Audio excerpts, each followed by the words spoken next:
जोहार गे गाते को तेहना वीडियो रेबन नेल ᱧᱟᱢᱟ ऑलचिकी विरोधी को लगी नागाम कथा देलाबन नेल लेगी। भारत दिसम रे जखन इंग्रज बांको हे अकान ताहेना उन ओक्तो बांखान मेन गानोआ सेदाय खन खेरवाल होपन संताल कुदो बीर बुरु दारे नणी धीरी गड्डा कोको दिवा सिवाये कान ताहेन आर नित हुको दिवा सिवाये कान गिया। खेरवाल सावता कुदो जाहेर थान मंझी थान रेको बोंगा बुरु या आर संथाली भाषा तेको बाखेड़ा नितो बुन नेला सेरिंग रे दुरंग रे बिनती रे बाखेन रे किसा कुदुम इमान इमान रे संथाली तेको रोला आर संथाल समाज रेन चला बना मंझी जग मंझी प्राणिक गोडेत Nike कुडम Nike jug pranic are भदो हल को अडी नपाय तेको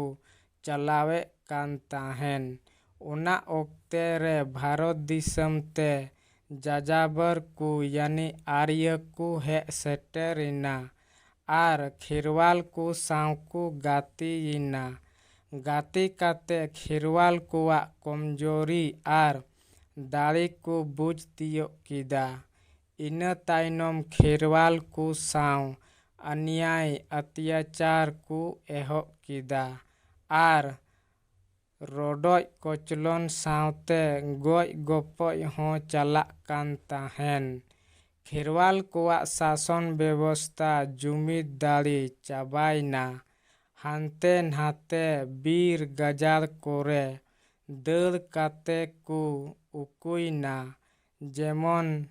सम्बुक आर एकलव्य वा कथा बुन बडाय गिया। बाबुन बडाय खान लोगन नुकिना कहनी वांतिन हिजुआ। बीर गजार रे ताहे काते खेरवाल को आतु गावता को बिरी किदा। ओना ओक्ते रे बाहरे दिसम खन मुगल फ्रेंच डच इंग्रज को हे एना जहां आदिवासी आकुआ भाषा संस्कृति को आ किदा उनको दो मुगल यानी मुस्लिम धर्म को अपनार किदा कारण रोडोय कोचलन नेलते उनका गे संथाल आदिवासी दो इंग्रज कुआ धर्म यानी ईसाई को अपनार किदा। ओना दो इंग्रज ओक्ते रेहो आर इंग्रज साव लड़ाई फुरगल काते दो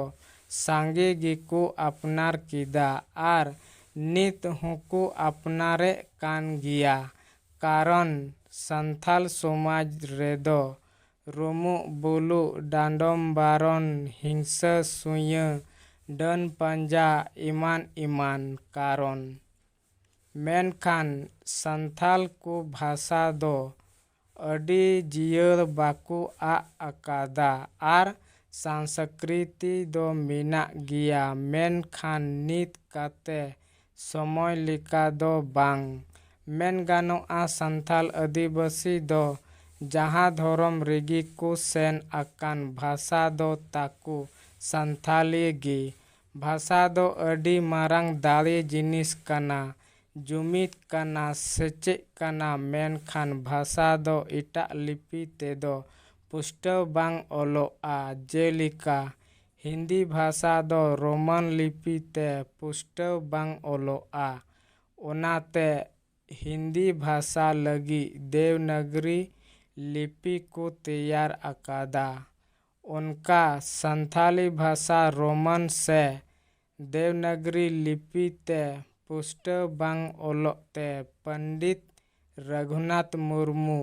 ऑलचिकी लिपि तैयार किदा। मेन गानो आ भाषा बेगर लिपि बाई ताहे दाड़िया आ भाषा जोगाव लगी संविधान रिया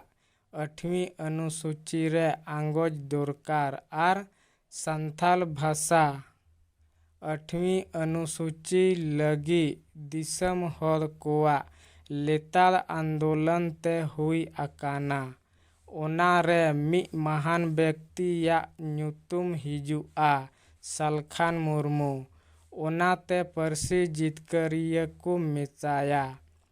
ᱚᱞ ᱯᱟᱲᱦᱟᱣ ᱞᱟᱹᱜᱤᱫ ᱥᱟᱱᱛᱟᱞᱤ ᱨᱟᱡᱽ ᱵᱷᱟᱥᱟ ᱦᱩᱭᱩᱜ ᱫᱚᱨᱠᱟᱨ ᱠᱟᱱᱟ ᱡᱷᱟᱲᱠᱷᱚᱸᱰ ᱨᱮ, ᱥᱚᱝᱵᱤᱫᱷᱟᱱ ᱨᱮᱭᱟᱜ 345 ᱚᱱᱩᱪᱷᱮᱫ ᱦᱚᱛᱮ ᱛᱮ᱾ ᱠᱟᱨᱚᱱ ᱟᱹᱫᱤᱵᱟᱹᱥᱤ ᱫᱤᱥᱚᱢ ᱠᱟᱱᱟ ᱡᱷᱟᱲᱠᱷᱚᱸᱰ ᱫᱚ, ᱟᱨ ᱥᱟᱱᱛᱟᱞᱤ ᱨᱚᱲ ᱦᱚᱲ ᱥᱟᱸᱜᱮ ᱢᱮᱱᱟᱜ ᱠᱚᱣᱟ᱾ ᱥᱚᱝᱵᱤᱫᱷᱟᱱ ᱨᱮ 29 ᱚᱱᱩᱪᱷᱮᱫ ᱞᱮᱠᱟᱛᱮ ᱢᱮᱱ ᱮᱫᱟ ᱡᱮ